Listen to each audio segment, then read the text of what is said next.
नमस्कार, आप देख रहे हैं प्रदेश का सबसे भरोसेमंद news channel India news Uttar Pradesh Uttarakhand और मैं हूं आपके साथ आयुष चित्रांश। उत्तर प्रदेश में अगले साल होने वाले विधानसभा चुनावों से पहले राजनीतिक मुद्दे गरमाते हुए नजर आ रहे हैं। इस बीच यूपी में इस वक्त धर्मांतरण का मसला जोर शोर से उठ रहा है।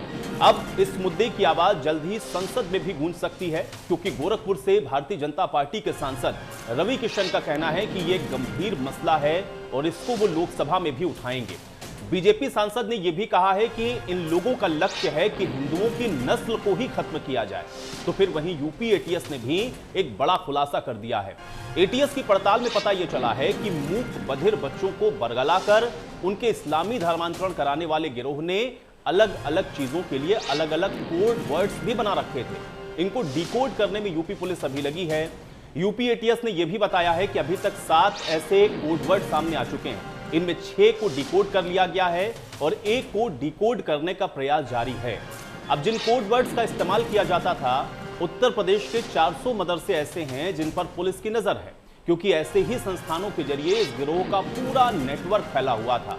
तो फिलहाल गिरफ्तार हुए लोगों से पूछताछ अभी चल रही है। इसमें कई बड़े खुलासे होने की उम्मीद है।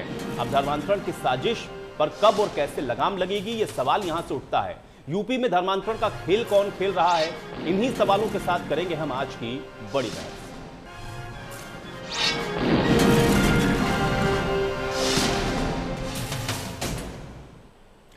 तो आज की बड़ी बहस की शुरुआत करें, लेकिन उससे पहले बीजेपी सांसद रवि किशन ने धर्मांतरण को धार्मिक आतंकवाद और देश विरोधी ठहराते हुए इसको लोकसभा में भी उठाने का ऐलान किया। क्या कुछ कहा गया, आप भी सुनिए।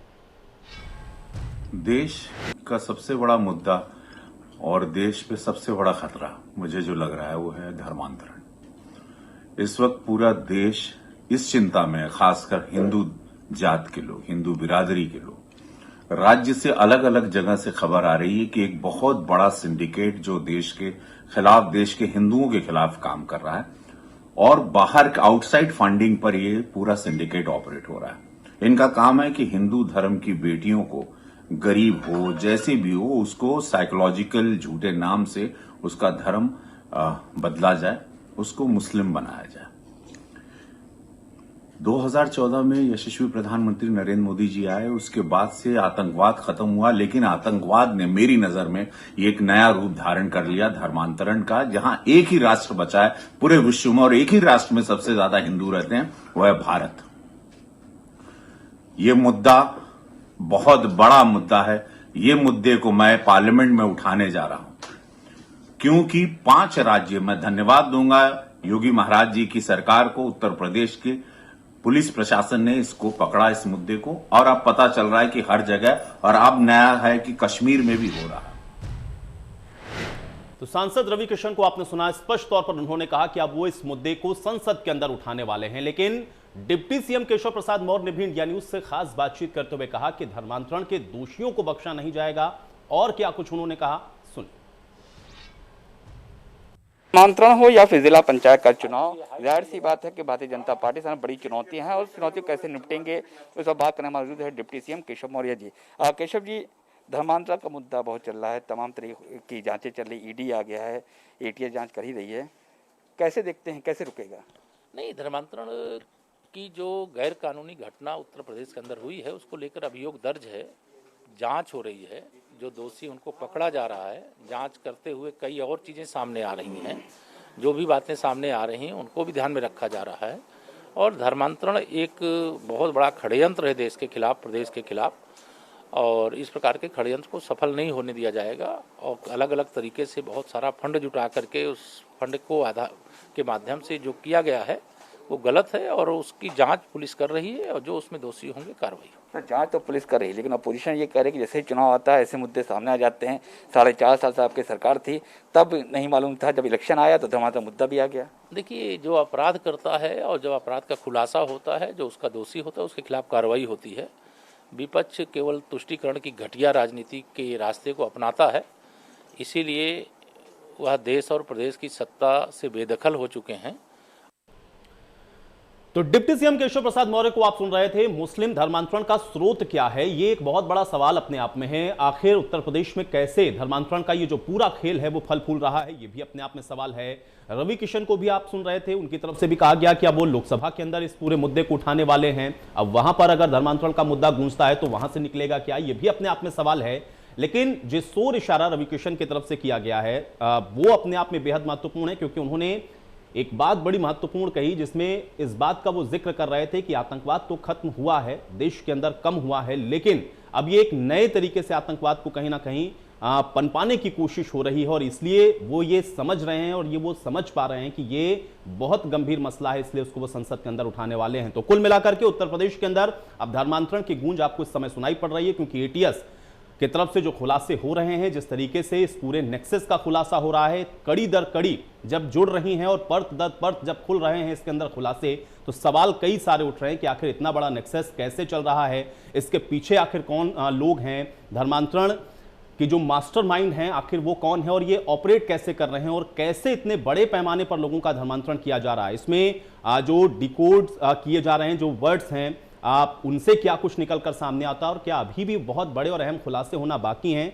ये बहुत महत्वपूर्ण सवाल इसके साथ जुड़ा हुआ है। क्योंकि धर्मांतरण इस समय एक बड़ा विषय बना हुआ है, गंभीर मुद्दा बना हुआ है उत्तर प्रदेश की सियासत के भी अंदर, और इसमें सियासत लगातार हो भी रही है। और आप देख रहे हैं विपक्षी पार्टियां हालांकि ये जरूर कहती हैं कि अगर इस तरीके से धर्मांतरण हो रहा है तो उसके खिलाफ जो वैधानिक कार्रवाई है वो सरकार को करनी चाहिए, लेकिन चुनाव आते आते ये धर्मांतरण का मुद्दा क्यों उठता है, इसलिए इसकी मंशा के ऊपर भी सवाल उठाते हैं विपक्षी पार्टियां, और ये कहती हैं कि जानबूझकर धर्मांतरण को राजनीतिक रंग भी दिया जा रहा है। तो सवाल बहुत सारे हैं इस मुद्दे के साथ जुड़े हुए, लेकिन अब आज जो बातें कही गई, या फिर बीजेपी की तरफ से सांसद रवि किशन जिस बात को कह रहे थे, संसद के अंदर अगर ये मुद्दा उठता है तो फिर वहां से क्या निकलेगा। इसके अलावा उत्तर प्रदेश के अंदर भी जिस तरीके से धर्मांतरण को लेकर के लगातार बयानबाजियां हो रही हैं, या एटीएस जो खुलासे कर रही हैं, उस खुलासे में अभी आगे और क्या है ये भी देखना होगा।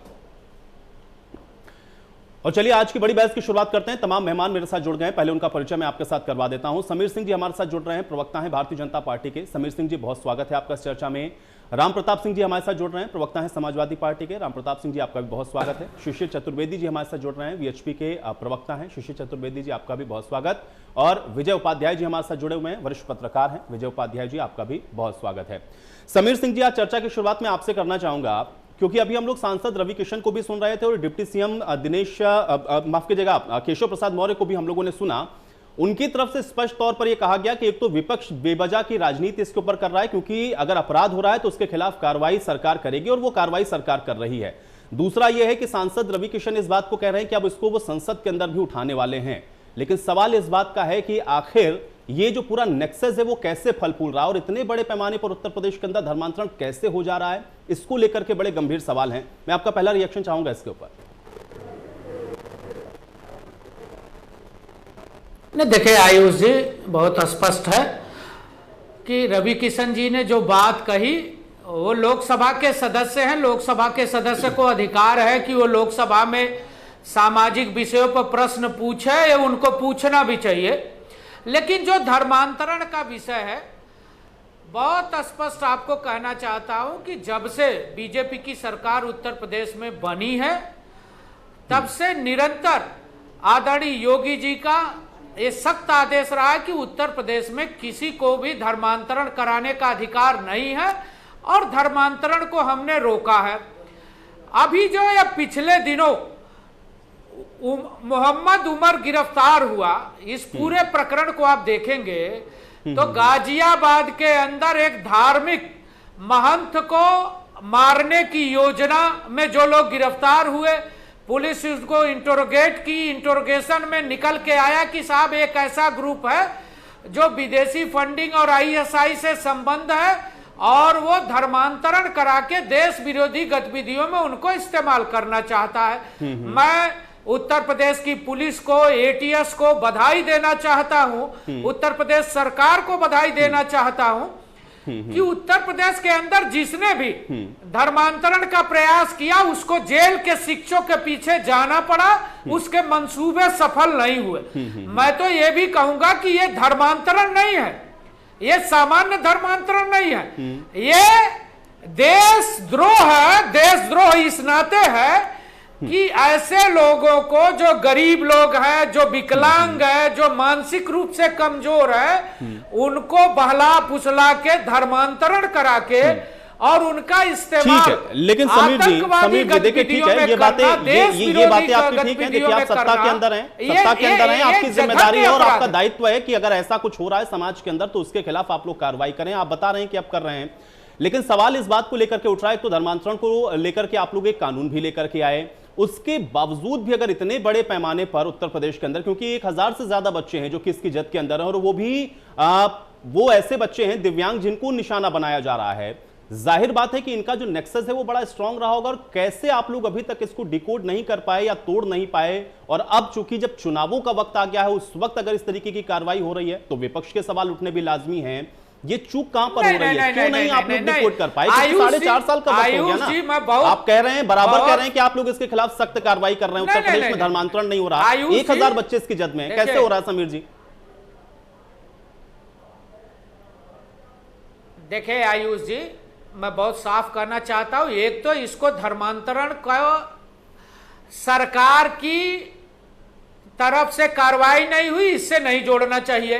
देखिए प्रकरण समझिए, उत्तर प्रदेश में कोई धर्मांतरण नहीं हो रहा, जो भी धर्मांतरण हो रहा था उसको हमने रोका है। पिछली सरकारों के समर्थन से, पिछली सरकारों के संरक्षण में धर्मांतरण हो रहा था, हमने उसको रोका।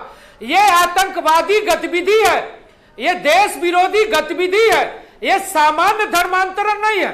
हमारी पुलिस ने कार्रवाई किया। पिछले 5 सालों में समाजवादी पार्टी की सरकार में कौन सी कार्रवाई हुई, एक बता दीजिए। चलिए समीर जी, आपने कहा कि देखिए इसको पॉलिटिकल इशू ना बनाएं, लेकिन ये कहते कहते समीर जी आपने खुद पुरानी पार्टी यानी कि जो पहले सत्ता में रहे समाजवादी पार्टी, उनका जिक्र आपने छेड़ दिया। राम प्रताप जी हमारे साथ मौजूद है, मैं उनका रुख कर लेता हूं। राम प्रताप जी, आप लोग कह रहे हैं कि ये वक्त ऐसा है क्योंकि चुनावों का वक्त है इसलिए धर्मांतरण का मुद्दा गरमाया है, लेकिन इशू तो है, इसको क्यों आइडेंटिफाई नहीं किया जाना चाहिए और इसके खिलाफ क्यों कार्रवाई नहीं होनी चाहिए और इस पर चर्चा क्यों नहीं होनी चाहिए? और दूसरा जो आरोप समीर जी लगा रहे हैं उसका भी जवाब दें। राम प्रताप जी। धन्यवाद Ayush ji. At the outset मैं आज इस डिबेट में अपने कॉन्स्टिट्यूशन ऑफ इंडिया को इन्वोक करना चाहूंगा, and under right to freedom of religion section 25 to section 28, every citizen of this country has a right to his her religion, and anybody trying to forcefully convert him or her will be treated as a criminal and it will be a criminal offense. ये हमारे constitution में इंश्राइंड है। इसी के basis पे उत्तर प्रदेश में 2021 में एक कानून लाया गया जिसमें कि उन्होंने पीनल प्रोविजंस भी डिसाइड किए हैं कि अगर कोई फोर्स कन्वर्जन होता है तो उससे पेनल्टी या उसके अगेंस्ट क्या क्रिमिनलिटी स्टैब्लिश होगी। तो ये तो कॉन्स्टिट्यूशनल वैलिडिटी है। Samajwadi party completely stands by the constitution of India. अब ये जो पर्टिकुलर केस जो डिस्कस किया जा रहा है, जिसका कि अभी खुलासा हुआ है, इसमें 2 एस्पेक्ट्स हैं। पहला, ये I must congratulate the ATS कि उन्होंने इस केस को एक्सपोज किया। There is no question on the investigation process, वो चलना चाहिए। सवाल सिर्फ ये है कि ये जो वीडियो उमर का आया ये 2 साल पुराना है। इनकी जो फंडिंग है as a registered NGO through FCRA, foreign currency regulation agency, government of India की होती है, उसके थ्रू इसकी फंडिंग आ रही थी, जिससे एवरी सिंगल डॉलर और पाउंड या दिनार जो आता है उसकी अकाउंटेबिलिटी होती है। तो व्हाई, माय क्वेश्चन इज कि ये 2 साल तक ये या सिस्टमिक फेलियर था या ये गवर्नमेंट का फेलियर था कि they were not able to identify a nexus of this magnitude. So that's my question. It is not a political agenda for us. नहीं, लेकिन राम प्रताप जी, तो फिर आप लोग ये क्यों कहते हैं कि अब चुनावों का वक्त है? चूंकि विपक्षी पार्टियों के तमाम स्टेटमेंट मैंने सुने हैं जिसमें आप लोग खुलकर इस बात को कहते हैं कि अब ये जानबूझ करके इस तरीके के मुद्दों को हाइप किया जा रहा है। एक एजेंसी अपना काम कर रही है, उसने इस नेक्सस को डिकोड किया, उसने इसको तोड़ा, उसके बाद उसके जो आरोपी हैं उनको गिरफ्तार किया, उनसे पूछताछ कर रही है। सरकार को जो करना चाहिए वो अपने पक्ष से, क्योंकि सरकार की तरफ से ये आदेश है कि आपको करना है, स्ट्रिक्टली करना है, तो जब वो कार्रवाई हो रही है तो उस कार्रवाई को क्यों पॉलिटिसाइज आप लोग करते हैं और क्यों कहते हैं कि ये सत्ता पक्ष जानबूझ करके चुनावों के समय इसका फायदा उठाने की कोशिश कर रही है, जब आप ये मान रहे हैं कि इसको आइडेंटिफाई होना चाहिए? राम प्रताप जी। आयुष जी, आई फुली अप्रिशिएट जो आप बात कह रहे हैं। तो ये 2 अलग अलग इश्यूज हैं। एक तरफ जो पुलिस और एटीएस जो अपना काम कर रही है, that is beyond doubt, investigating agencies should be given a free hand to investigate, FCRA should investigate, and the truth should come out, and this nexus should be broken. इसमें तो कोई भी डाउट नहीं है समाजवादी पार्टी को। जो politicisation वाला issue आप बात कर रहे हैं वो इसलिए कि जब एक दिमाग में संशय होता है कि ये इशू आज से 2 साल पहले भी आ सकता था। Just why is it that जब इलेक्शन आना शुरू होते हैं तो इस तरह के इशू पब्लिक डोमेन में आते हैं? So it's just a question mark, it is not an allegation that we say कि ये जो है हमारे। चलिए राम प्रताप जी, बहुत सफाई से आपने शब्दों का इस्तेमाल करते हुए क्वेश्चन मार्क भी खड़ा कर दिया और ये भी कहा कि इसको पॉलिटिसाइज नहीं करना चाहिए, लेकिन पॉलिटिसाइज तो हो रहा है, वो तो हम लोग देख रहे हैं। शिशिर जी का मैं रुख कर लेता हूं। शिशिर चतुर्वेदी जी, चूंकि आप लोग तो बड़े करीब से देख रहे हैं इन सारी चीजों को, एक बड़ा कानून भी आ गया उत्तर प्रदेश के अंदर, उसके बावजूद भी अगर इतने बड़े पैमाने पर और अब जो खुलासे उसके अंदर हो रहे हैं जिसमें आप जो तमाम वर्ड्स हैं उनको डिकोड किया जा रहा है, कैसे पूरा एक संगठित तरीके से नेक्सस चल रहा था, ये जो चीजें हो रही हैं इसके पीछे आपको क्या नजर आ रहा है और आपको लग रहा है कि वाकई में जिस सख्ती के साथ इसके ऊपर काम होना चाहिए था वो हो रहा है, या उसके अंदर कहीं कोई लैक या कोई कमी आपको नजर आती है? इस वजह से इतने बड़े पैमाने पर हम लोगों ने देखा कि 1000 से ज्यादा बच्चे ऐसे हैं जिनका धर्मांतरण किया गया, जो फौरी रिपोर्ट्स हैं। शिशिर जी, इसको कैसे देखेंगे आप?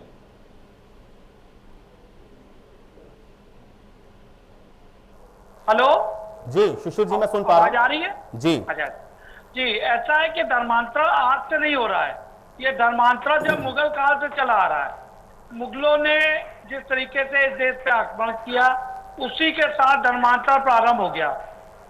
जिस प्रकार से आप देखिए मुगल काल में जो तलवार की नोक पे धर्मांतरण हुआ और जिस प्रकार से उसके बाद धर्मांतरण चलता रहा, वो लगातार आपने देखा होगा कि किस प्रकार से धर्मांतरण जैसे जैसे समय बढ़ता गया वैसे वैसे धर्मांतरण भी आगे बढ़ा। अब हुआ क्या, पिछली जो सरकारें आई, सरकार आने के बाद तमाम सरकारों ने मुस्लिम तुष्टीकरण पे काम किया और करने के बाद लगातार जो सरकारें रही उन्होंने कोई कार्रवाई नहीं की। अब योगी आदित्यनाथ जी की सरकार और आप जैसे मीडिया के जुड़े हुए जो भाई लोग हैं उन्होंने इस मुद्दों को उठाना शुरू किया, क्योंकि पिछली सरकार में जब हम इस मुद्दों को उठाते थे तो लोग इस मुद्दे पे चर्चा भी नहीं करते थे। तो ऐसे में ये हुआ कि आज जो हो रहा है उसके लिए परम आदरणीय योगी आदित्यनाथ जी को, मोदी जी को और आप जैसे लोगों को धन्यवाद देना चाहिए। दूसरी बात सबसे महत्वपूर्ण, इस कानून का धर्मांतरण का जो कानून आया है या जो एक नया और कानून आ रहा है जनसंख्या का, ये केंद्रीय कानून बनने चाहिए। जो जब तक केंद्रीय कानून नहीं होगा तो जैसे जनसंख्या नियंत्रण है, ये जब केंद्र स्तर पे जो कोई काम होगा, जैसे उत्तर प्रदेश में आप कानून ले आए और लाने के बाद क्या होता है कि नहीं, लेकिन शिशिर जी अब तो कह दिया, रवि किशन चूंकि सांसद हैं उन्होंने कहा कि उसको संसद के अंदर वो उठाएंगे, लोकसभा के अंदर वो इस बात को अगर रखने वाले हैं तो क्या हम ये उम्मीद करें कि वहां से कम केंद्रीय कानून की ओर बढ़ने का जो एक मार्ग है वो प्रशस्त होगा?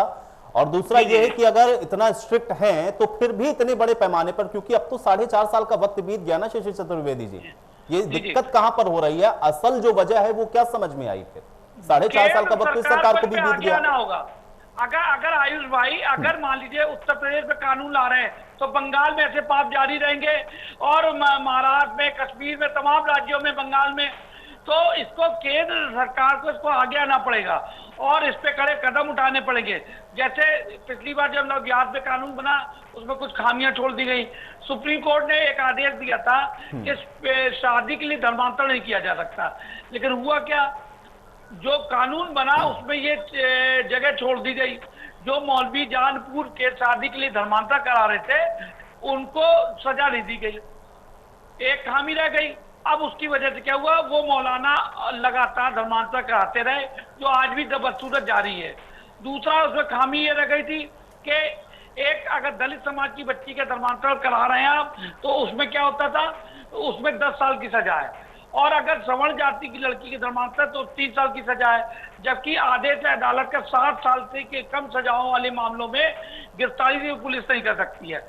तो ऐसे मामले में क्या हुआ, हिंदू लड़कियों में या मतलब विभाजन कर दिया गया, जाति के आधार पर हमको बांट दिया गया। तो ऐसी बहुत सी खामियां। अब ये जनसंख्या नियंत्रण का जो कानून आने आ रहा है इसमें भी यही मसला आ सकता है। अब हमारे दो नीति पे कानून बनेगा, लेकिन एक समाज के लोग 7 शादियां उनको अलाउ हुए हैं, अब उनकी 7 बीवियां और उनके 14 बच्चे।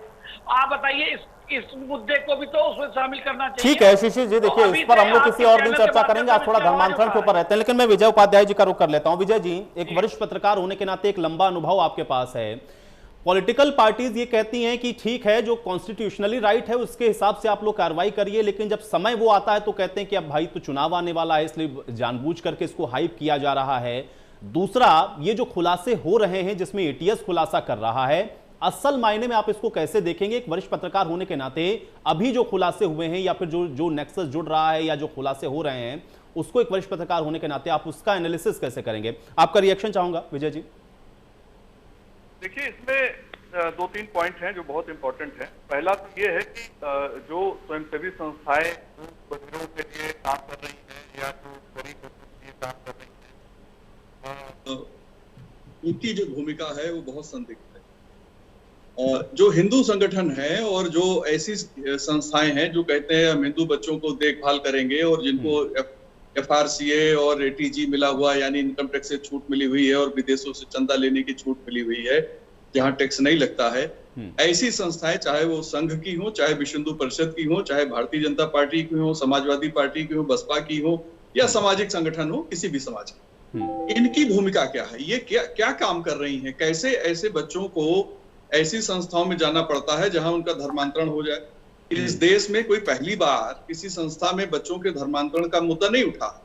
यहाँ तो मदर टेरेसा के संस्थाओं तक पे सवाल उठा था कि बच्चों का ईसाईयत में कन्वर्जन हो जाता है, और हो ही जाएगा अगर आप बच्चों की देखभाल नहीं करेंगे, उनको एजुकेट नहीं करेंगे, धर्म के बारे में उन्हें नहीं जानकारी देंगे। और कोई ऐसा सिस्टम नहीं है हमारे समाज में जो धर्म की जानकारी बच्चों को देता। एक साधारण तरीका पूजा पद्धति का लोग बताते हैं और उसी के आधार पर सारा कुछ है, लेकिन बच्चा जो देखता है समाज में भेदभाव देखता है, समाज में वो देखता है कि सिस्टम किस तरीके से काम कर रहा है, तो वो उसकी अपनी एक सोच विकसित हो जाती है।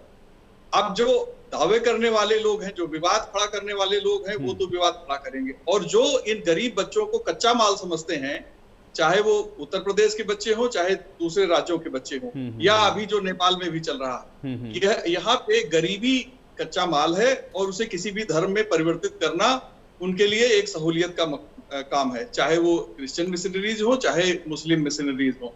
और इनको फंडिंग ठीक से मिलती है और कमिटेड होके ये लोग काम करते हैं और बहुत अच्छे ढंग से बरगलाते हैं। आखिर जो गौतम है, उमर गौतम है, वो 20 साल पहले क्षत्रिय था और उसने कन्वर्जन किया, फिर उसके बाद आज वो खुद धर्मांतरण करने के लिए अभियान चलाए हुए है। उसकी संस्था को जो इस्लामिक दावा सेंटर है उसको करोड़ों में बाहर से फंड आ रहा है। हमारे इनकम टैक्स डिपार्टमेंट के लोग क्या कर रहे हैं, दूसरे लोग क्या कर रहे हैं, तो ये पूरा सिस्टम को समझना पड़ेगा। और जो लोग काम कर रहे हैं सामाजिक जीवन में या जो धर्म के क्षेत्र में काम कर रहे हैं, उनकी भूमिका इसमें सबसे ज्यादा लापरवाही की है। और ये माना जाना चाहिए कि ये लोग अपने काम को ठीक से कर नहीं रहे हैं, छद्म आवरण ओढ़े हुए हैं कि हम धर्म के लिए काम कर रहे हैं, समाज में वो अपनी भूमिका धर्म की दिखाई देते हैं।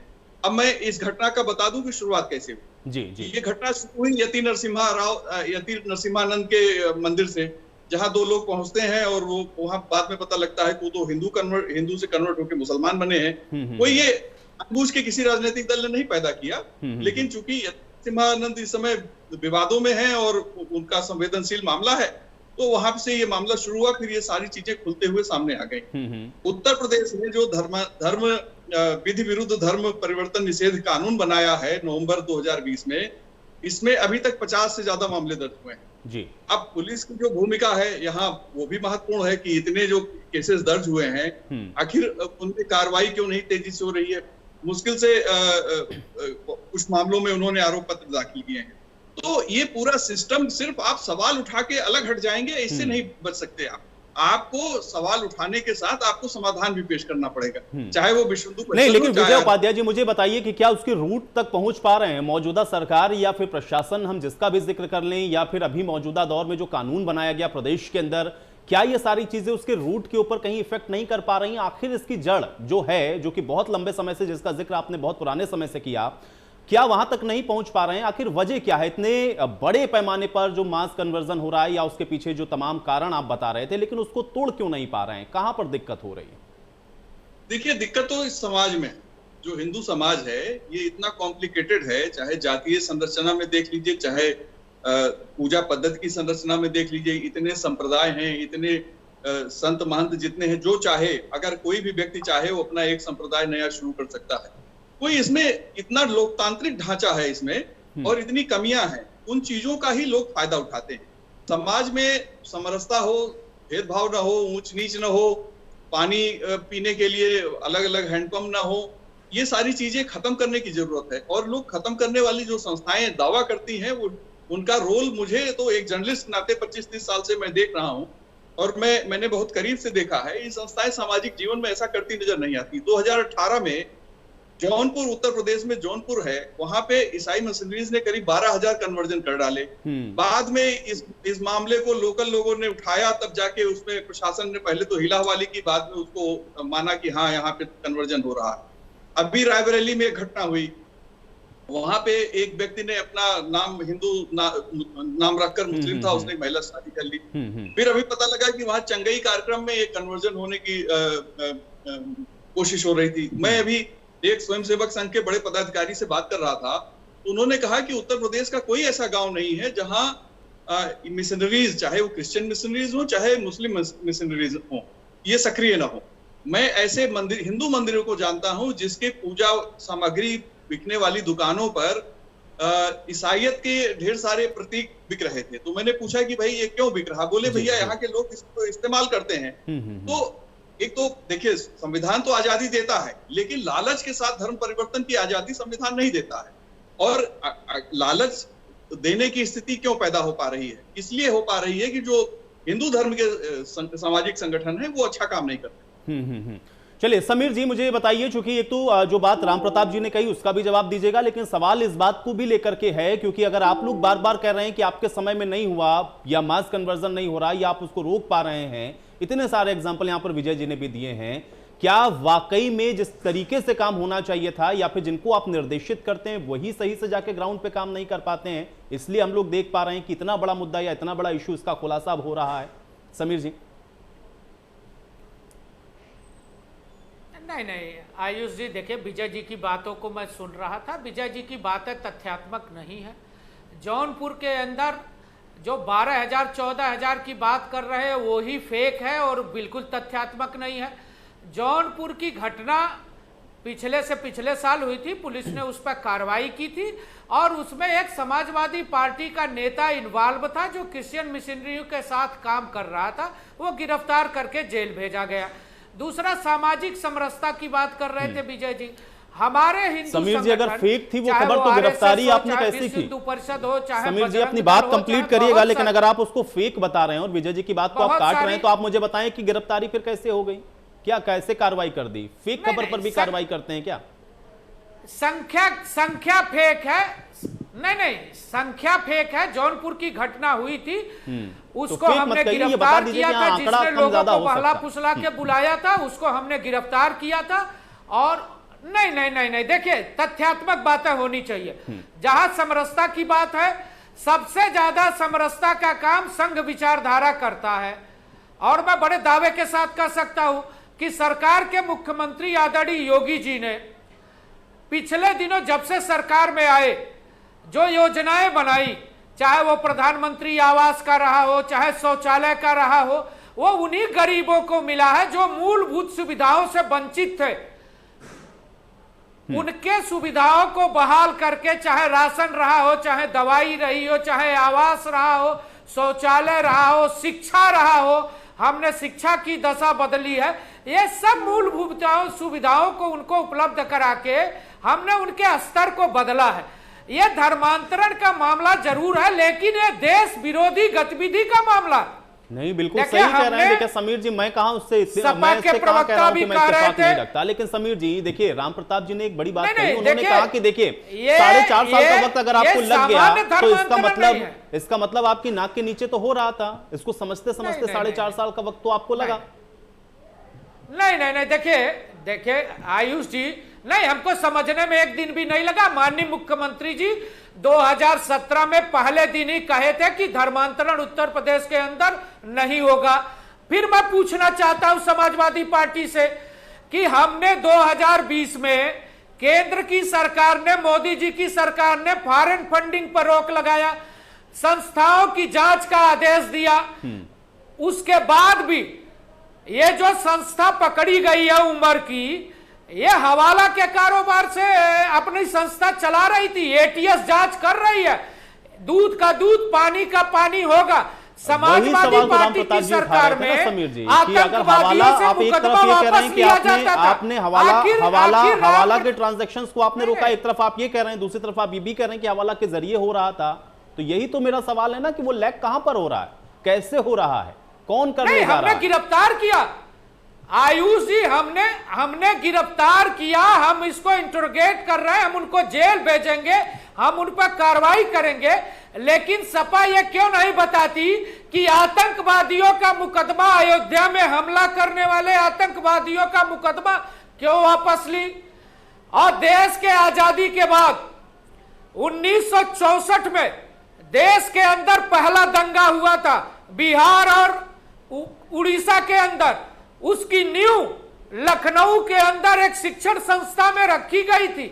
आखिर समाजवादी पार्टी उस शिक्षण संस्था में जाके रोजाना माथा क्यों टेकती है?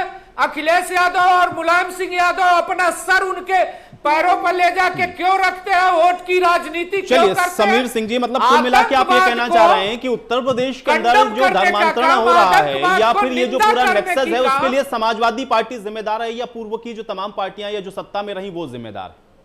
आप ये कहना चाह रहे हैं समाजवादी पार्टी की जिम्मेदार रही है, बिल्कुल जिम्मेदार रही है। ठीक है, और आज भी समाजवादी पार्टी का पक्ष धर्मांतर कराने वालों के साथ खड़ा। ठीक है, चलिए राम प्रताप जी जवाब दें इसका।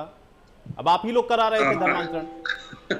आयुष जी, ये तो बड़ा स्टैंडर्ड नैरेटिव है। हम लोग 7 साल से देख रहे हैं कि जो कुछ भी अगर देश में गलत हो रहा है तो वो 70 साल पुरानी परंपरा की वजह से या 70 साल पुरानी राजनीति की वजह से हो रहा है। इन लोगों की कोई जिम्मेदारी नहीं है कि सरकार में है, लेकिन ऑपोजिशन की तरीके से नहीं। राम प्रताप जी, उनकी जिम्मेदारी वही तो बता रहे हैं कि देखिए हम तो कर रहे हैं, हमने एजेंसियों को भी लगाया है, वो खुलासे भी कर रही हैं। आप लोगों ने इसको लेकर के क्या काम किया, या धर्मांतरण को रोकने के लिए प्रिवेंटिव तौर पर आप लोग क्या कर पाए? वो ये सवाल भी साथ में पूछ रहे हैं, आपकी संलिप्तता को भी वो बता रहे हैं। मैं चाह रहा हूं कि इसका जवाब दें। वो तो कह रहे हैं कि हम कार्रवाई कर रहे हैं। नहीं, कार्रवाई करने में इतने 7 साल से इनकी केंद्र में सरकार है, 4-4.5 साल से यूपी में है, तो अब इतना समय लगता है इस तरह के नेक्सस को तोड़ने में? Question number 1। नंबर 2, जो ये एलिगेशन समाजवादी पार्टी के ऊपर लगा रहे हैं, दैट इज हाईली ऑब्जेक्शनेबल। इनके पास कोई इसका एविडेंस नहीं है, और ऐसा है तो ये कल हमारे खिलाफ केस करें कि हमने जो है धर्मांतरण को सहयोग किया। We will not accept any kind of allegation, blind allegation like this. और इस समय ये गवर्नमेंट में है, और एज रिस्पॉन्सिबल ऑपोजिशन हमारी ये जिम्मेदारी बनती है कि हम इनको अकाउंटेबल ठहराएं। That is the role of opposition in our democracy. ये इनको समझना चाहिए। शिशिर चतुर्वेदी जी, देखिए विजय जी ने अभी एक बात कही, उन्होंने कहा कि सामाजिक संस्थाएं, और उसमें उन्होंने आपकी संस्था का भी जिक्र किया कि जो भूमिका आप लोगों की होनी चाहिए थी या इसको रोकने के लिए जो भागीदारी आप लोगों की होनी चाहिए थी, उसके अंदर भी कहीं ना कहीं कुछ खामियां हैं। उस वजह से भी एक बहुत बड़ा वर्ग ऐसा है जो कि इस तरीके से लालच में या फिर इसके पीछे चाहे जो कारण आप कह लीजिए, वो धर्मांतरण की ओर चला जाता है। तो वो जो जिम्मेदारी है उसको सही तरीके से सामाजिक संस्थाएं नहीं निभा पा रही हैं। विजय जी ने इस ओर इशारा किया था। मैं चाह रहा हूं जवाब दें शिशिर जी।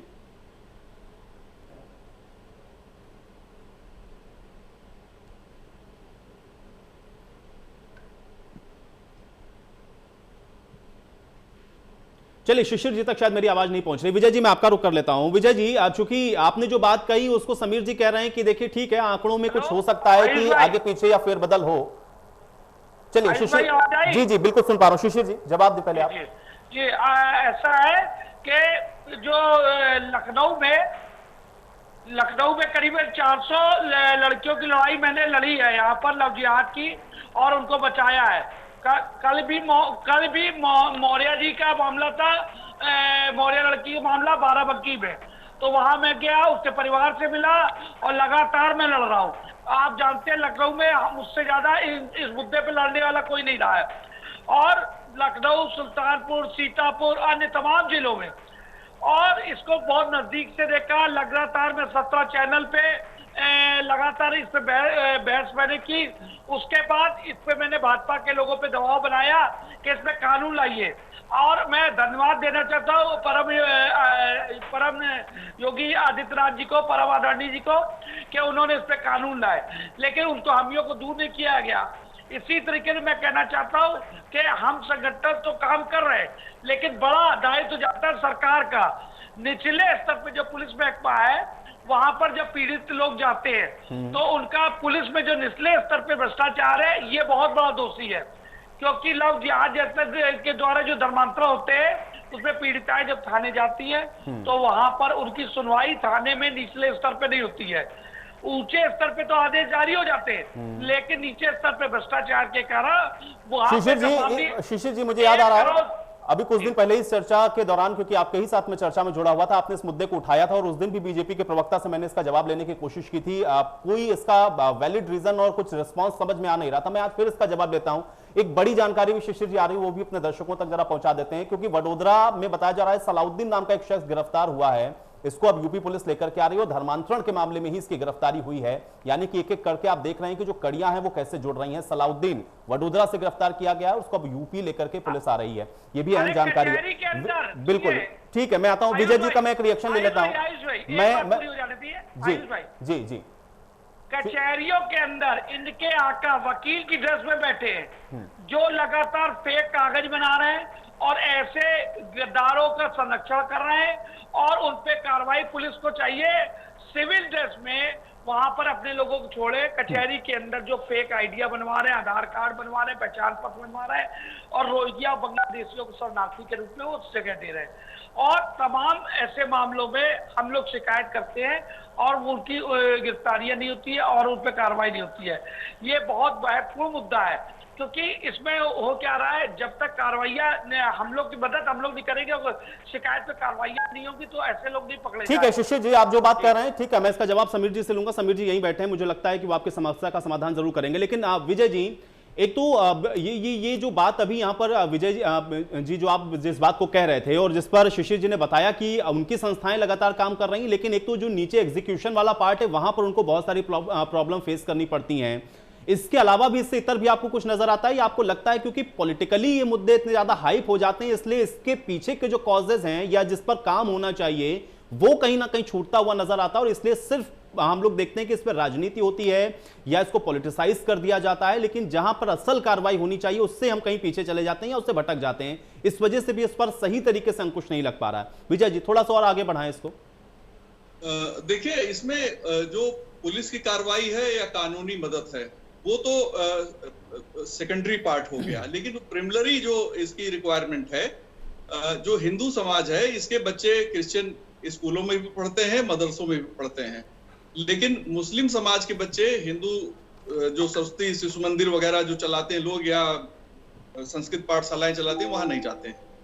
और ना क्रिश्चियन बच्चे जो है कॉन्वेंट छोड़कर किसी सरस्वती विद्या मंदिर या कोई संस्कृत पाठशाला में जाते हैं। वो कोशिश करते हैं सरकारी स्कूलों में भी कम जाना पड़े, क्योंकि कॉन्वेंट स्कूलों में जो अल्पसंख्यक स्कूल हैं उसमें उनको फ्री एजुकेशन मिलता है। इस कमी को भरपाई करने के लिए जो हिंदू ऑर्गेनाइजेशन है जो जिनको धर्मांतरण से बहुत जो कहते हैं कि हम इसके लिए काम करेंगे, वो काम करते नजर नहीं आते। अगर सरस्वती शिशु मंदिर में सारे हिंदू बच्चे नहीं जाना चाहते तो आप पब्लिक स्कूल खोलिए, जैसे लखनऊ में सिटी मॉन्टेसरी है या दूसरे कोई स्कूल है, वहां पे आप उनको वो एजुकेशन प्रोवाइड करिए जिसकी उनको रिक्वायरमेंट है और बच्चे वहां जाएं। और ऐसे अनाथालय, ऐसे मूक बधिर स्कूल भी इनको चलाने चाहिए कि बच्चे वहां जाएं जहां उनके धर्म की चीजें उनको सिखाई जाएं। कॉन्वेंट स्कूल जितने हैं वहां पे जो क्रिश्चियन रिचुअल्स है, जो प्रेयर है, वो सारी चीजें कराते हैं। हम लोगों ने कभी अपने बच्चों पे इस पे ऑब्जेक्शन नहीं किया, लेकिन बच्चे के मन पे उसका असर पड़ता है। इस बात को शायद हमारे जो राजनेता है उसको समझते नहीं है, लेकिन जो आप देखें व्यापक पैमाने पर, जैसे राजनीतिक विचारधारा कम्युनिज्म या सोशलिज्म या दूसरी विचारधाराएं हैं, ऐसे ही धर्म का भी मामला है। अगर किसी देश में किसी धर्म विशेष के लोगों की संख्या घटती है और किसी दूसरे धर्म विशेष की संख्या बढ़ती है तो वहां पे बड़े सामाजिक उथल पुथल होते हैं। ये दुनिया के तमाम देशों में आप इसको देख सकते हैं। भारत भी इससे अछूता नहीं है। ये अलग बात है कि एक लंबे दौर के बावजूद यहाँ पे अभी स्थितियां बहुत विपरीत नहीं हुई, लेकिन जैसे ही संख्या बढ़ी, हमारा देश 3 हिस्से में बटा ना, तो वो हम ये नहीं कहते हैं कि फिर बटेगा, लेकिन खतरा तो पैदा होता है। और इस खतरे को आप कैसे मीट आउट करेंगे? यहूदी अपने धर्म के प्रति कमिटेड हैं और वो अपने लिए इजराइल को हर तरीके से सुरक्षित करते हैं। क्रिश्चियंस जो हैं उन्होंने अपने जो उनके धर्म गुरु हैं उनके लिए पूरा देश बना दिया है, उनको राष्ट्राध्यक्ष का दर्जा है दुनिया में। ठीक है, लेकिन विजय जी क्या ये समझ में आया है कि इसका मास्टरमाइंड कौन है? आखिर ये कैसे और कौन इसको ऑपरेट कर रहा है? क्योंकि जाहिर बात है कि कोई तो होगा इसके पीछे। देखिए, बहुत बड़ी रकम जकात के तौर पे इकट्ठा होती है और ये जो जकात का पैसा है वो जो मुस्लिम ऑर्गेनाइजेशंस हैं उनको मिलता है। इसके अलावा डोनेशन भी। अभी देखिए, एक मामला आया था केरल में, एक लड़की, हिंदू लड़की ने मुस्लिम लड़के से शादी किया था। उसमें जब पीएफआई का रोल पता लगा तो पता लगा कि कपिल सिब्बल को 70 लाख रुपए फीस में चुकाए गए और उसके पिता, लड़की के पिता ने कहा कि एक दिन में 2 करोड़ रुपए इकट्ठा कर लिया था पीएफआई ने। तो इस चीज को समझना पड़ेगा कि आप अगर किसी एक केस को बचाने के लिए एक मामले में कंसर्न पे करते हुए पीएफआई ने करोड़ों रुपए इकट्ठा किए और उसको सक्सेसफुली उस लड़की के पिता के दावे को कोर्ट ने दरकिनार करके उस लड़के के साथ रहने की उसे आजादी दी। तो इस प्रक्रिया को ये जो हमारे लोग बैठे हैं ये बात नहीं समझते हैं। इनको लगता है कि हम परंपरागत तरीके से चीजों को कर रहे हैं तो परंपरागत तरीके से धर्मांतरण भी हो रहा है। जितना धर्मांतर अंग्रेजों के जमाने में नहीं हुआ, उससे धर्मांतरण तो आजादी के बाद हो गया इस देश में। मैं नहीं कहता कि धर्मांतरण खराब है, मैं बिल्कुल नहीं, क्योंकि हमारे संविधान ने तो आजादी दी है कि जो धर्म अच्छा लगे आप अपना लीजिए, लेकिन लालच नहीं होना चाहिए। लालच नहीं होना चाहिए, जबरन नहीं होना चाहिए। समीर जी मुझे ये बताएं, चूंकि अभी यहाँ पर शिशिर जी ने भी इस बात की ओर इशारा किया और ये सवाल मैं आपसे भी पूछ रहा था कि कहीं तो दिक्कत हो रही होगी, चूंकि आप कह रहे हैं कि एक तो मुख्यमंत्री को आपने बताया वो सख्त हैं, मुख्यमंत्री पहले दिन से निर्देशित कर रहे हैं, आप एक कानून भी ले आए, लेकिन निचले स्तर पर जिनके ऊपर सबसे बड़ी जिम्मेदारी है इसको एग्जीक्यूट करने की, वहां पर कैसी दिक्कतें हो रही हैं? शिशिर जी कई बार इस बात की ओर इशारा कर चुके हैं, कई डिबेट में वो इस बात को उठा चुके हैं। वो ये बार बार बताते हैं कि आपके जो निचले दर्जे वाले अधिकारी हैं वो इस बात को उतनी गंभीरता से नहीं लेते हैं। क्या उस स्तर पर आप लोग प्रयास कर पा रहे हैं सही दिशा में? और अगर ऐसा है तो ऐसी स्थितियां ग्राउंड पर क्यों हैं? क्या ये एक बहुत बड़ा कारण मैं मानूं? समीर जी। नहीं, देखिए आयुष जी, शिशिर जी की बातों को मैं सुन रहा था और विजय जी की भी बातों को सुन रहा था। देखिए समस्या का, जब कोई सरकार काम कर रही है, अच्छा काम कर रही है, धर्मांतरण को रोक दी है और धर्मांतरण की प्रक्रिया उत्तर प्रदेश में बंद है।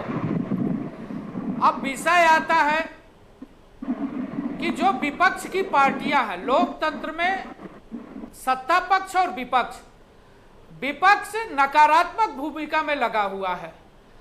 विपक्ष के नेता राहुल गांधी, कांग्रेस के नेता हैं, रायबरेली हारते हैं, अमेठी हारते हैं, वायनाड चले जाते हैं, उनको बीच में कोई सीट नहीं मिलती है उत्तर प्रदेश में। वायनाड क्यों गए? वायनाड में मुस्लिम और क्रिश्चियन आबादी है, इस नाते वो लोकसभा की सीट जीत सके। राजनीतिक इस्तेमाल जब जब धर्म परिवर्तित करने वाले लोगों का, धर्म के नाम पर रोजगार करने वाले लोगों का, कट्टरवाद फैलाने वालों का, आतंकवाद फैलाने वालों का, जब जब आप वोट के लिए इस्तेमाल करेंगे तो ये परिस्थितियां पैदा होंगी। समाजवादी पार्टी अयोध्या में आतंकवादियों का मुकदमा वापस लेती है, उत्तर प्रदेश के अंदर धर्म विशेष के गुंडों को पैदा करती है, चाहे वो मुख्तार अंसारी हो, चाहे अफजाल अंसारी हो, चाहे अतीक अहमद हो, चाहे पश्चिमी उत्तर प्रदेश के मुस्लिम गुंडे हो। और अगर पुलिस कार्रवाई मैं आपको पूरा समय दूंगा, अपनी बात को रखिएगा, एक बार बात कंप्लीट हो जाए। हो रहा, अरे हम अगर गुंडों के खिलाफ कार्रवाई करते हैं तो आप उनको धर्म से जोड़ लेते हो। हम अगर धर्मांतरण कराने वालों के खिलाफ कार्रवाई करते हैं तो आप कहते हैं साहब उनके अधिकारों पर कुठाराघात है। दूसरी तरफ विजय जी जिस धर्म की बात कर रहे थे, मैं बहुत साफ रूप से कहना ये तो आरोप हो गया, ये तो आरोप हो गया। संघ विचारधारा, लेकिन मुझे बताएं समीर जी, निचले दर्जे पर आपके अधिकारी सही तरीके से काम नहीं कर रहे हैं। भाई देखिए, शिशिर चतुर्वेदी जी तो खुद बता रहे हैं, वो अपने व्यक्तिगत अनुभव से बता रहे हैं, क्योंकि वो संस्था के साथ जुड़े हुए हैं, जो कि इसकी लड़ाई ही लड़ रही हैं। वो बता रहे हैं कि वो जाते हैं, उनकी बात को नहीं सुना जाता है, वो जो महिलाएं जाती है पीड़ित, उनकी बात को अधिकारी गंभीरता से नहीं लेते हैं, हर जगह इनको लड़ाई लड़नी पड़ती है। ऐसा क्यों हो रहा है? वो भी आपकी सरकार में। समीर भाई एक मिनट सुन लीजिए, मैं लगातार धरातल पे काम करता हूँ इसको लेकर के। अभी एक थाने में मैं लवजियात के मामले में जब गया, धर्मांतर के मामले में, तो वहां के एसआई ने मेरे साथी भाई पे हाथ भी छोड़ दिया थाने के अंदर और उठा के मुझको भी लॉकअप में डाल दिया। और वहां दूसरे पक्ष से पैसा लिए हुए थे, बस इसी मुद्दे को लेकर के। और ऐसी तमाम वाक्य हो रहे हैं। और कल रात में भी एक ठाकुर लड़की का मामला है, उसमें एक दरोगा जी ने पैसा लिया उधर से और हिंदू पक्ष को उठा के प्रताड़ित किए। कल रात की घटना है ये। चलिए अब समीर जी इसका जवाब दीजिए, इससे मत भागिए, इससे भागिए मत, इन सवालों से मत भागिए, इनका भी जवाब दीजिए। आप इनके ऊपर आरोप लगाते रहिए, राम प्रताप जी इसका जवाब देंगे। लेकिन ये बताइए आपकी पुलिस कैसे काम कर रही है? आयुष जी, हम कहीं भाग नहीं रहे।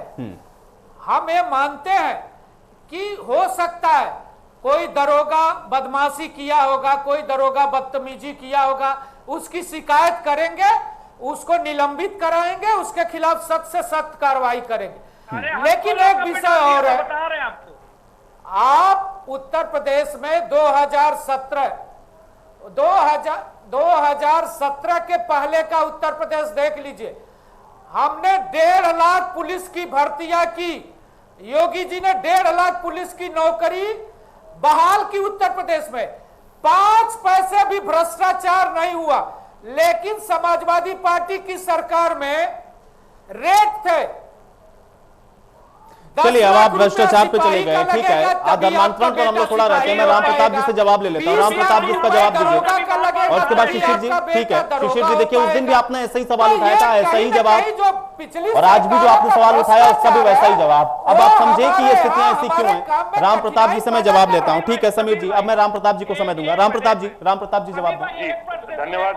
शिशिर जी मैं आऊंगा, अभी आपके पास आऊंगा। एक बार राम प्रताप जी से मैं जवाब ले लेता हूँ। एक मिनट केवल। ऐसा है कि समीर भाई बार बार एक बात उठा रहे हैं, वो ये कह रहे हैं कि हेलो, आवाज आ रही है? वो बार बार ये बात कह रहे हैं कि आतंकवादियों को छोड़ने का आदेश अखिलेश सरकार ने दिया। मैं पूछना चाहता हूं, भारतीय जनता पार्टी ने तो कुछ नहीं किया। हमारे गुरु परम आदरणीय हरिशंकर जैन भाई साहब, हम लोग ने उस मुकदमे के खिलाफ जो छोड़ने का आदेश था उसके खिलाफ हम लोग ने हाई कोर्ट में स्टे लिया, तब जाके रिहाई रुकी है। चलिए, ये जनता में बात जानी चाहिए ना। नहीं बिल्कुल ठीक है, आपने बता दिया। और योगी जी बहुत सराहनीय कार्य कर रहे हैं, इसमें कोई नहीं बिल्कुल, उस पर कोई शक व शुबा नहीं है। लेकिन सवाल इस बात का है ना कि दिक्कत कहीं तो हो रही है ना, उसको क्यों आइडेंटिफाई नहीं किया जा सका अभी तक। राम प्रताप जी जवाब दें पहले, आपके ऊपर जो आरोप लगाए। जी बहुत सीरियस आरोप लगा रहे हैं बीजेपी के प्रवक्ता समाजवादी पार्टी के ऊपर। मैं उनसे कहूंगा कि अगर ऐसा कोई उनके पास एविडेंसेस हैं जो ये बात कह रहे हैं, तो he should file a case against us and he should go to court. I am openly telling him that. अब मैं आता हूं, मैं विजय उपाध्याय जी की बात से बहुत सहमत हूं कि दिस इज जस्ट, एक तो ये क्रिमिनल प्रॉब्लम है कि इस तरह से नेक्सस से कन्वर्जन हो रहा है, फोर्सफुल कन्वर्जन हो रहा है, लालच देके कन्वर्जन किया जा रहा है। This is a criminal problem and this has to be dealt in the strictest possible manner. ये हमारा समाजवादी पार्टी का सोचना है। बट जो विजय उपाध्याय जी ने बात कही कि दिस इज ऑल्सो अ सामाजिक, सोशल एंड इकोनॉमिक प्रॉब्लम, और इसको हम नॉन पॉलिटिकल तरीके से हम सबको सोचना पड़ेगा कि इंडिपेंडेंस के बाद जो है इतने कन्वर्जन जो हो रहे हैं कंटिन्यूअसली, उसमें एक गरीब तबका, एक deprived section of the society क्यों इन नेक्सस के बीच में फंसता है, और इस नेक्सस को कौन ड्राइव कर रहा है। This is could be international terrorism. This is another form of terrorism that is we are seeing. तो इसके लिए तो सबको नॉन पॉलिटिकल तरीके से एकजुट होकर इस प्रॉब्लम को एड्रेस करना चाहिए, ना कि ये बीजेपी के प्रवक्ता जो है समाजवादी को ब्लेम करें और हम इनको क्वेश्चन उठाएं।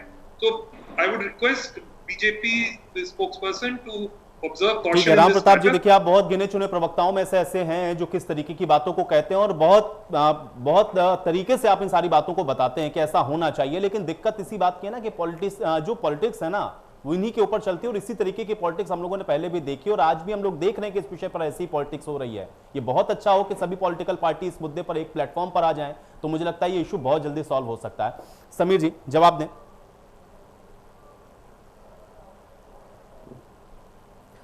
देखिए आयुष जी, राम प्रताप जी जो बात कह रहे थे मैं उनको संज्ञान में लाना चाहता हूं कि आपकी सरकार में उत्तर प्रदेश की सबसे प्रतिष्ठित संस्था यूपीएससी को सीबीआई जांच की समस्या झेलनी पड़ी। क्यों? क्योंकि आपने जाति के आधार पर चेयरमैन बनाया। माध्यमिक शिक्षा चयन बोर्ड, उच्च शिक्षा चयन बोर्ड, सारे आयोग भ्रष्टाचार की भेंट चढ़ गए और निरंतर सारी नियुक्तियां सुप्रीम कोर्ट और हाई कोर्ट में चली गई। उसके बाद भी आप चैनल पर बैठ के ये कह रहे हो कि साहब आरोप लेकिन है। समीर सिंह जी, इससे धर्मांतरण कैसे हो आप गया? स्वीकार इसका करने को धर्मांतरण तैयार से नहीं क्या हो। कनेक्शन है, मुझे ये बताएं, इसका धर्मांतरण से क्या कनेक्शन है? ये आरोप आप लगा सकते हैं, किसी और चर्चा में भी, किसी और डिबेट में भी लगा सकते हैं, अभी पॉलिटिकल देखिए, डिबेट आयुष बहुत जी, होंगी, लेकिन इसका धर्मांतरण से क्या लेना देना आयुष है? जी, मैं तो क्यों पॉलिटिसाइज किया जाता है ऐसे मुद्दों को? मैं तो शिशिर जी जिस बात को कह रहे थे, बात मेरी पूरी हो जाए। जो शिशिर जी कह रहे थे कि साहब थाने का दरोगा हमारी बात नहीं सुनता, अगर थाने का दरोगा जाति के नाम पर नौकरी पाया है, पढ़ाई के नाम पर नहीं पाया है, किसी की कृपा पर नौकरी पाया है, तो वो पार्शियलिटी तो करेगा ही करेगा। तो इसका मतलब उसको आपकी सरकार का डर नहीं है, हम उसको सस्पेंड कर रहे हैं, इसका मतलब ये भी तो होगा ना कि उसको आपका डर नहीं है। नहीं भाई, प्रशासन के ऊपर शासन इसीलिए होता है, मुख्यमंत्री का आदेश इसीलिए होता है, हमने बड़े और जो तमाम मीटिंग्स होती हैं आपके बड़े अधिकारियों के साथ, आपके अधिकार, आपके मंत्रियों की, फिर उसका मतलब वो मैसेज नहीं आता, वो अपनी मनमानी करेंगे और हम लोग देखेंगे। समाजवादी पार्टी क्यों नहीं बताती? ठीक है, चलिए शिशिर जी, शिशिर जी कुछ कहना चाह रहे हैं। शिशिर जी, पार्टी 5 साल रही है, वो क्यों नहीं बताती कि हमने भ्रष्टाचार किया था जिसका दंड हम झेल रहे हैं? ठीक है समीर भाई, एक महत्वपूर्ण बात आपको बताना चाहते हैं। जो समाजवादी पार्टी से विचारधारा से जुड़े हुए अधिकारी है, वो अभी तक महत्वपूर्ण पदों पे यहाँ पर नियुक्त है। अभी लखनऊ में 2 थानों में ऐसा मामला हुआ, एक थाने का मुझे गिराव करना पड़ा और एक और जगह गाजीपुर थाने मुझे गिराव करना पड़ा। एक जगह हनुमान जी की मूर्ति प्रशासन उठा ले गया और एक जगह शिवलिंग उठा ले गया, और दोनों जगह एक धर्म विशेष के अधिकारी का क्षेत्र था वो, और जैसे ही वो हटे स्थिति सामान्य हो गई। तो जो समाजवादी पार्टी या विपक्षी पार्टियों से ग्रस्त विचारधारा के अधिकारी अब तक आपने क्यों नहीं हटाया? अगर हटा दिया होता तो आज इस तरीके की समस्याएं हिंदू जनमानस को देखने को ना मिलता। आज तक उत्तर प्रदेश में भाजपा, भारतीय जनता पार्टी विभिन्न पदों पे जो खाली पद है अपने कार्यकर्ताओं तक को नहीं भर पाई। आज 6 महीना आपका केवल कार्यकाल का बचा है। इन सब वजहों से आज हम लोग प्रताड़ित होना पड़ रहा है। शिशिर जी, गलत बयानी मत करो, आप गलत बयानी मत करो। शिशिर जी, आप बैठ के गलत बयानी मत करो, आप भाजपा को सर्टिफिकेट मत दो। नहीं, आप गलत बयानी मत करो, आप सर्टिफिकेट मत दो। बीजेपी को क्या करना है, क्या नहीं करना है, ये बीजेपी कर रही है। रही बात दूसरी चीज कि कौन अधिकारी, किसी अधिकारी के माथे पर नहीं लिखा। अधिकारी अगर खराब काम करेगा तो उसको सस्पेंड करेंगे, उसको निलंबित करेंगे, उसके खिलाफ जांच करेंगे। चलिए ठीक है, मुझे लगता है कि यहाँ आरोप प्रत्यारोप करने से अच्छा है कि आप लोग ग्राउंड पर देखें कि आखिर इसके पीछे की जो असल वजह है वो क्या है, और अगर उसको आप लोग आइडेंटिफाई कर ले जाएंगे तो मुझे लगता है कि ये समस्या का जो कुछ हद तक समाधान है वो निकाल सकते हैं। बहुत शुक्रिया आप सभी का अपना समय निकालने के लिए, आज इस चर्चा का हिस्सा बनने के लिए। और इसी के साथ आज बड़ी बहस में मेरे साथ फिलहाल इतना ही।